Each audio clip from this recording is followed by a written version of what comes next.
Saya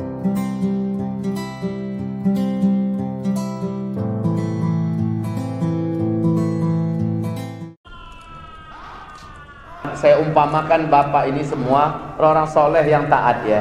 Saya umpamakan ibu-ibu semua orang solehah yang bertakwa. Amin. Saya cerita positif dulu nih. Coba pilih pak, mau positif dulu atau negatif? Positif dulu. Ya, biar enak dulu, habis itu baru dibabak belurin ya. Saya ceritakan yang positif dulu lah. Ini perjalanan kita ke depan insya Allah. Ini kalau orangnya beriman, soleh, taat dan anti maksiat di kehidupan dunia. Satu, nyawanya dicabut dalam keadaan lembut, langsung dikapani dengan dimandikan dengan air yang dibawa oleh 70.000 malaikat dari surga. Lalu dikapani dengan kain yang lembut yang tidak ada kain itu di bumi. Apa yang dikapani? Ruh kita. Setelah itu disolatkan oleh 70.000 malaikat. Lalu diarak ke langit. Ini saya cepatkan saja ya. Semua ada hadisnya sahih ya. Dibawa ke langit iring-iringan 70.000 malaikat. Sepanjang perjalanan orang-orang bertanya. Orang-orang yang dimaksud adalah para malaikat. Alangkah wanginya, alangkah harumnya, alangkah mulianya orang yang engkau bawa ini. Sampai di pintu langit dunia, para malaikat penjaga pintu gerbang berkata, stop. Yang kalian bawa siapa? Kenapa begini wanginya? Kenapa begitu terhormatnya?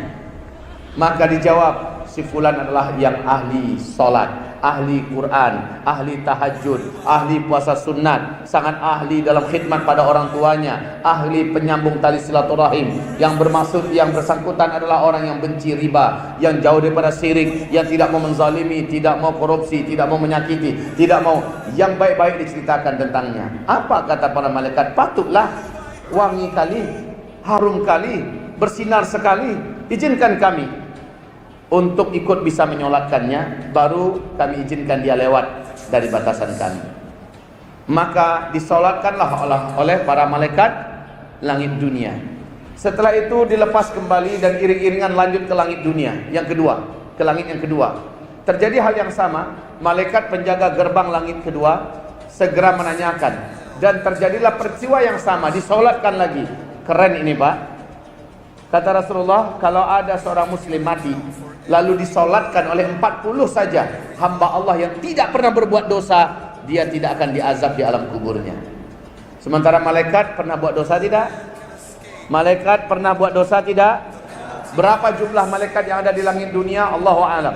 Berapa jumlah malaikat yang ada di langit yang kedua? Allahu a'lam. Berapa jumlah malaikat yang ada di langit yang ketiga? Allahu a'lam. Sampai lapisan langit yang ke-7, seluruhnya menyolatkan kita dan mendoakan kita.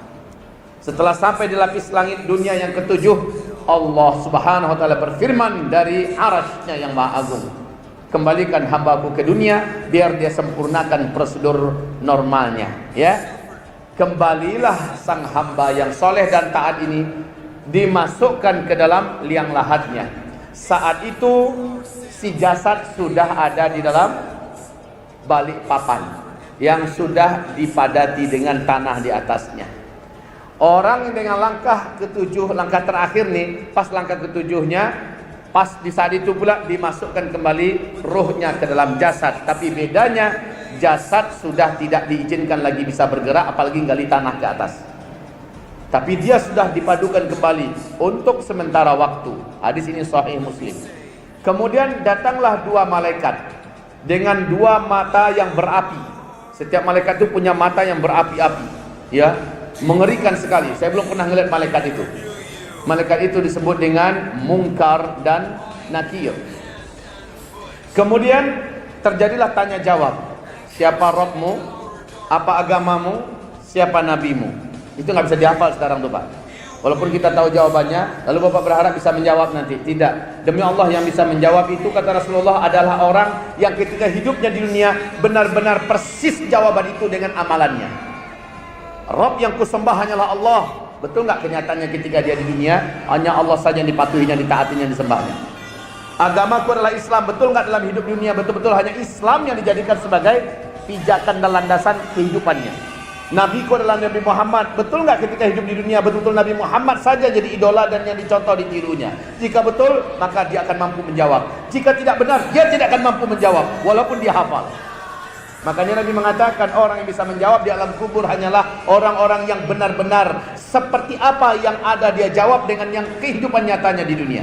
Baik, setelah dia menjawab dengan baik, dibukakanlah pintu sebelah kiri Allah, pemandangan neraka jahanam. Di situ ada satu tempat penyiksaan yang tertulis pintu kecilnya, tertulis namanya di atas. Namanya tertulis itu adalah Zulkifli Muhammad Ali. Neraka apa? Maka si hamba mukmin yang bertakwa dan soleh ini ketakutan melihat tempat yang ada namanya di situ. Kemudian ditutuplah tempat itu. Apa kata malaikat Munkar dan Nakir? Sebenarnya tempat ini telah disediakan atas namamu dan memang engkaulah yang akan menghuninya. Tapi karena engkau di dunia, engkau hanya taat pada Allah, engkau hanya takut kepada Allah, engkau hanya menyembah Allah, engkau menaklukkan dan menundukkan hawa nafsumu demi agama Allah, engkau benar-benar meniru Rasulullah sallallahu alaihi wasallam, engkau benar-benar menyelimuti hidupmu dengan agama Islam yang telah Allah resmikan bagi kalian. Maka tempat ini ditutup buatmu selama-lamanya. Masya Allah, ditutuplah pintu neraka jahanam itu dan digulunglah karpet neraka jahanam menuju ke gerbang tadi. Kemudian terbukalah pintu sebelah kanan. Setelah pintu sebelah kanan terbuka, diperlihatkan kepadanya sebuah pemandangan di mana tidak ada pernah di muka bumi ini ada pemandangan yang seindah itu, senyaman itu. Ya Allah, dan di situ ada bangunan yang maha indah, maha megah, maha mewah yang tidak pernah ada terlintas dalam khayalan sekalipun, dan taman-taman yang luar biasa indahnya. Kemudian di gerbangnya tertulis bahwa ini adalah istananya Zulkifli Muhammad Ali. Ini saya contohkan saja, sampelnya saya jadikan ke diri saya, semoga jadi doa. Maka hamba Allah yang soleh ini ingin bersegera untuk meloncat menuju ke pintu gerbang itu buat memasuki tempat tersebut. Apa kata malaikat? Kamayong, saya mau pergi ke tempat saya. Itu kan sudah dijanjikan buat saya. Iya, karena ketaatanmu dulu di dunia, imanmu yang tidak bercampur dengan syirik, engkau membenci maksiat dan dosa, Allah yang paling utama dan Rasulnya daripada apapun. Engkau telah membuktikan hidupmu berbungkus agama. Engkau memang hamba Allah yang taat dan soleh. Tempat ini memang telah diciptakan sebelum engkau ada, dan memang tempat ini sudah disebutkan atas namamu, dan engkau pasti akan memasukinya. Tapi belum sekarang. Belum sekarang. Tempat ini pasti engkau masuki setelah kiamat. Maka si hamba ini berdoa, ya Allah, ajilis sa'ah, cepatkan kiamat ya Allah. Ajilis sa'ah, cepatkanlah kiamat ya Allah. Ajilis sa'ah, cepatkanlah kiamat. Ditutup kembali tempat itu dengan kabar gembira bahwa dia yang akan menempati itu. Rasa rindu meletup-letup di dalam dada, meredup redam, ingin sekali loncat ke tempat yang telah dia dinampakkan untuknya. Lalu dipisahkan kembali antara ruh dan jasad. Ruh ini dibawa ke tempat yang tertinggi di langit dunia, langsung dilanjutkan menembus langit demi langit, lalu diletakkan di Malaul A'la. Tahu Malaul A'la itu apa? Tempat berkumpulnya orang-orang tersoleh di muka bumi yang pernah meninggal dunia, yang pernah hidup dan meninggal dunia. Disitulah ditempatkan roh yang soleh ini, roh yang bertakwa ini di Malaul A'la. Nanti dia berjumpa dengan kawan-kawannya yang udah duluan meninggal, yang juga selamat, yang juga ditempatkan di tempat yang terhormat, kawan-kawan pengajiannya, kawan-kawan 212-nya dan lain-lainnya, semuanya gabung di situ. Ahlan wa sahlan, selamat datang. Ahlan, peluk-pelukan mereka, saling mengucapkan selamat, karena yang diletakkan di sana menandakan dia diletakkan di salah satu taman di antara taman-taman surga. Al-qabru rawdatun min riyadil jannah. Kuburan itu adalah satu taman di antara taman-taman surga. Yang dimaksud kuburan sini bukan kuburan yang orang-orang ditanam di situ, tetapi kehidupan di balik kematian, di mana mereka diletakkan di taman-taman surga. Belum boleh masuk surga ya, baru taman-tamannya, balkonnya baru. Ya, diletakkan di sana, tetapi sudah dengan kesenangan dan tidak ada rasa takut, tidak ada lagi sakit, tidak ada lagi dikejar utang, tidak lagi perlu masuk angin, tidak perlu lagi dia kelelahan, kecapean, dan juga tidak ada sedih. Mereka saling bercerita, Pak kematian, alhamdulillah saya meninggal dunia karena saya terserang penyakit menular. Kalau begitu kamu syahid? Iya begitulah, buktinya saya begini. Karena kata Rasul, orang yang muslim, soleh, taat, meninggal dunia karena penyakit menular, dia syahid. Baik, kita teruskan. Ibarat Allah yang kami muliakan, Bu, ibu orang solehah.